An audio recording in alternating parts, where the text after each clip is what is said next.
73 ላይ ሁላቸውም ሲደነግጡ ነበር ያለቀው። እናም የመጣችው ኤፍራታ ነበረች። ብድግ አድርጋ አጅሪት ምን ነው አባረረሽ እንዴ? ዛሬ እኮ የጨጉራ ሽርሽራችሁ ነበር ትላለች። ነበር ግን ደግሞ ባለቤቴ ስራ ስለበዛበት የጨጉራ ቀናችን ትንሽ አራዘም ነው ትላለች።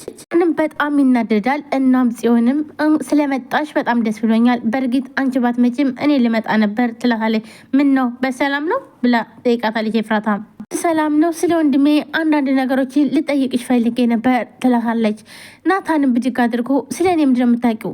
ስለ እኔ ማወቅ ከፈለሽ እኔ ራሴን ጠይቂ፣ ይኸው ባለቤቷ አለው አይደል እንዴ ይላታል ይጮህና። ህይወት እሷ ምን አገባት ይላታል ጺም በጣም ትደነግጣለች። እናም ቤዛም ብድግ አድርጋ ኤፉዬ ደህና ነሽ? ትላንትና ባጠፋነው ጥፋት ተናገረሽ እንዴ ብላ ትጠይቃታለች። እኛውም ሁላችሁም አትደናገጡ፣ የመጣሁት አንዳንድ እቃዎችን እዤ ለመሄድ ነው ትላለች። ናታንም በጣም ይናደድና በቃ ላንቺ እቃ መውሰድ እንደዚህ በጣም ቀላል ነው ይላታል። ይሄ ነው ይሄ ነበረ የደከምንበት የለፋንበት ውጤት ይሄ ነው ብሎ ናታንም በጣም ተናዶ ይነግራታል። እናም ኤፍራታ ምን ጠብቀ ነበር ታዳ? እና ታዳ ካንተ ጋር እየፈራው ልኖር ነው ትለዋለች። ለናታን መፋቀር ብቻ ምንም አያደርግም። እኔ ደግሞ የምፈልገው ስወድቅ የሚያነሳኝ የሚታገልልኝ ሁሉ ነገር የሚሆንልኝ ነበረ። እንዳንተ ግን እየፈራ አሳልፎ የሚሰጥ አልፈልግም ትለዋለች ማለት ነው። ይህ ማለት እንግዲህ ይህ ሁሉ ነገር ሲሆን አንተ ግን አሳልፈህ ጭራሽም ሰርጉም ስለሄደ በጣም ተናዳለች። ስለዚህ እየፈራው ከአንተ ጋር መኖር አልችልም ነው ያለችው። ለአንቺ ወንድ አይደለውም፣ ለአንቺ በቂ አይደለውም፣ ለአንቺ ወንድ በሴቶች ስቃይ የሚደሰት በሴቶች ስቃይ ደስተኛ የሚሆነው ፈልገው ይላታል ማለት ነው። ለመግደል ወደኋላ ማይል እሱ ነው ላንቺ ወንድ ይላታል። እና ጽዮንም ደንግጣ ቆማለች። ሉሊትም በጣም የሆነ ያላደለ አክት ያረጋች ነው ማለት ነው። ያው እሷ እንግዲህ እያቃጠረች ነው፣ የባሰ እያጋጋለች ነው። እንደዚህ አይነት ወንድ ከመሆን ወንድ ሳልሆን ብቀር ይሻላል ይላታል ማለት ነው። ኤፍራታም በጣም ትናደድና እናታዳ የእንቅልፍ መድኃኒት ሰጥቶ ማስተኛት ነው ወንድነት ትላለች ማለት ነው። ናታን ምንም አይነት መልስ አልመለሰላትም። ቤዛም ከዛ በለጠ አማራጭ አልነበረንም ትላታለች። አንቺን ለመውሰድ ግዴታ እሱን ማስተኛት ነበረብን። ቆንጆ ሀሳብሽ እሱ እንድንገለው ነው እንዴ ትላታለች ቤዛ። ማንኛውም አሁን እቃ የለው ሰድ በጣም ቸኩላለሁ ብላ ወደ ላይ ትወጣለች። ከተናገሩ አይቀር እንዲህ ነው ብላ ትሄዳለች። ኤፍራታም ክላሷ ሁና ታለቅሳለች። ቆይ ግን ኤፍራታ ለምን እንደዚህ ማስመሰል አበዛችሁ?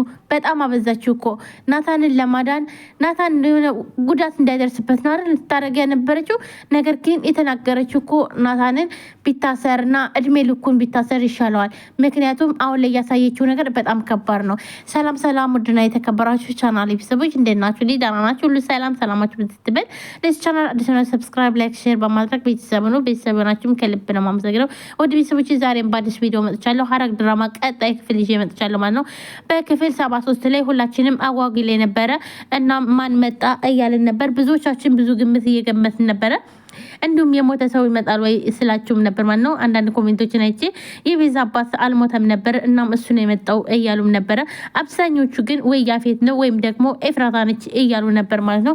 ነገር ግን ግምታችሁ ትክክል ሆኗል ማለት ነው። የኔ ግን ትክክል አልነበረም ማለት ነው። ምክንያቱም ያፌት ቢመጣ ኖሮ ያው እናታን ዝም ብሎ አይቆምም ነበረ። ስለዚህ ደንግጦ ደግሞ ኤፍራታን ጭራሽ አልጠበቅኳትም ነበር። ነገር ግን ኤፍራታ ነበረች የመጣች ማለት ነው።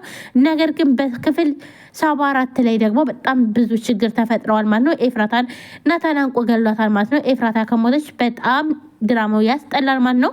ምክንያቱም አሁን ላይ ይሄ ድራማ ያስጠላል የመጣው እውነት ለመናገር ምክንያቱም ናታንና ኤፍራታ ማሸነፍ አለባቸው። እንደገና ደግሞ ኤፍራታ አሁን ላይ እየተናገረች ያለችው በጣም የሚከብድ ነገር ነው። ምክንያቱም ለናታን ብላ አይደለ ሁሉ ዋጋ እየከፈለች ያለችው። ለምን ይሄን ያክል ማለት በጣም እሱ እንዲበሳጭ የሆነ ፈልጋ እንዳረገችው ፈልጋ እንዳገባቸው ነገር እያስመሰለች እኮ ነው። ስለዚህ በስኳን ልቧ እንደተሰበረ ሆኖ ለምን አታስመስልም? ምክንያቱም ልብስ የለወስድ ነው የመጣሁት ብላ አንተ ፈሪ ነህ ትለዋለች። ምክንያቱም ለምን እየፈራው ልኖርልህ ነው እኔ ወንድ የሆነ ነው የምፈልገው ስትለው ነበር ማለት ነው።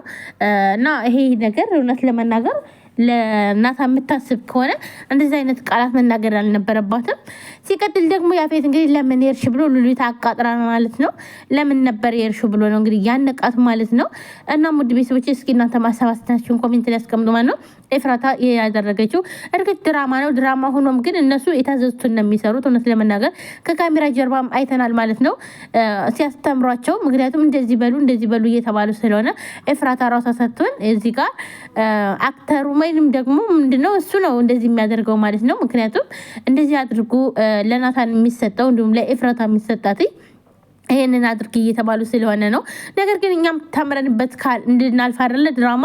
ሁላችንም ድራማ የምናየው ግማሽ ልንማርበት ነው። የሚጠቅመን እንማርበታለን፣ የማይጠቅመንን ደግሞ ጥል እንሄዳለን።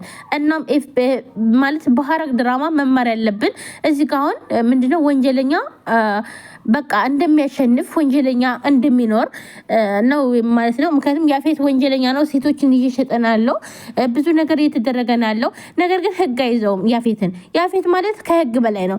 እንዴት ሰው ከህግ በላይ ይሆናል? ስለዚህ እሱ ራሱ ከህግ በላይ ነው እና ማንንም አይያዝም ማለት ነው። ስለዚህ ምንድነው የሆነ ያለው አሁን እዚህ ጋር በቃ ሀገራችን ላይ እየተፈጠረ ያለ እንደዛ ነገር ነው ማለት ነው። ስለዚህ ማንም ሰው ከህግ በላይ ሊሆን አይችልም። ስለዚህ ወንጀለኛ ነው። ሉሊትና ያፌት በህግ ቁጥጥር ስር ውለው ኤፍራታና ናታን ተጋብተው ድራማው ማለቅ አለበት። እንደዚህ ሲንዛዛ በጣም ያስጠላል። ሲቀጥል ደግሞ ከዚህም በፊት የተላለፉ ቪዲዮዎች ራሱ በተደጋጋሚ እያስገቡ ነውና ስለዚህ ይህ ማለት ደግሞ ድራማውን ለማስረዘም ፈልገው ነው እዚህ መረቡት። ነገር ግን ድራማውን ለማስረዘም ከፈለጉ እነሱ ኤፍራታና ናታን አንድ ላይ አድርገው ከዛም በኋላ ደግሞ ሌላ ርዕስ ቢቀጥሉ ራሱ አሪፍ ነው ብዬ ነው የማስበው። እናንተ ማሰባችሁን ኮሜንት ላይ አስቀምጡ።